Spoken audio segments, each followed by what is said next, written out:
আসসালামু আলাইকুম সবাইকে। আশা করি সবাই অনেক ভালো আছেন। ছাগল খাওয়াইতে নিয়ে আসছি নদীর পাড়ে। ওই যে হইতেছে আমাদের ছাগল, আমাদের সুন্দরী। তো এখন আলহামদুলিল্লাহ ও ঘাস মোটামুটি ভালোই খায়। এই যে নদীর পানি দেখেন, নদীর পানি অনেক বাড়ছে আজকে। আর এই যে আশেপাশে যত পাট দেখতেছেন, এগুলো সব এইখান দিয়ে বোনা হয়েছিল। হ্যাঁ, তো এগুলো কাইটে নদীর পানিতে জাগ দিয়ে তারপরে দেখেন পাট শুকা দেওয়া হয়েছে। আর পাটের যে শলা আছে সেই শলাও শুকা দেওয়া হয়েছে।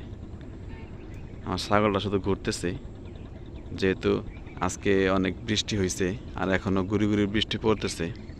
তো এই বৃষ্টির মধ্যে ঘাস ভিজা গেছে, তো ভিজা ঘাস খুব একটা খাইতে চায় না। এখন শুধু ঘুরতেছে যে কোন জায়গায় এই যে ধনচার যে পাতাগুলো আছে সেই পাতাগুলো পাওয়া যায়, সেই পাতাগুলো খাবে। তো চলেন আপনাদেরকে দেখাই যে কীরকম করে ধনচার পাতাগুলা খাইতেছে। এই ধনচা গাছগুলো কিন্তু দাঁড়ানো আছে। হ্যাঁ, ও নিজে নিজে দেখবেন যে সিস্টেম করে ধনচা গাছ হেলাবে, হেলাইয়া তারপরে পাতা খাবে। এই দেখেন ধনচার পাতা খাইতেছে। খেতে কিন্তু পর্যাপ্ত পরিমাণে ঘাসও আছে। হ্যাঁ, সেই ঘাসগুলা খাবে না, শুধু আশায় আছে এই ধনচার পাতাগুলো খাওয়ার জন্য।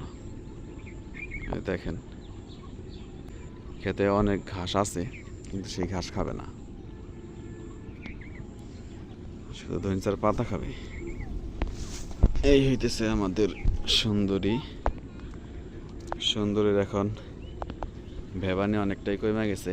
চিল্লাচিল্লি খুব একটা করে না এখন, শুধু ক্ষুধা লাগলেই চিল্লাচিল্লি করে। যখন প্রথম ওরা আমাদের বাড়িতে আনি তখন ক্ষুধা লাগলেও চিল্লাই, ক্ষুধা না লাগলেও চিল্লাই। হ্যাঁ, সারা দিন রাত চিল্লানোর উপরে ছিল।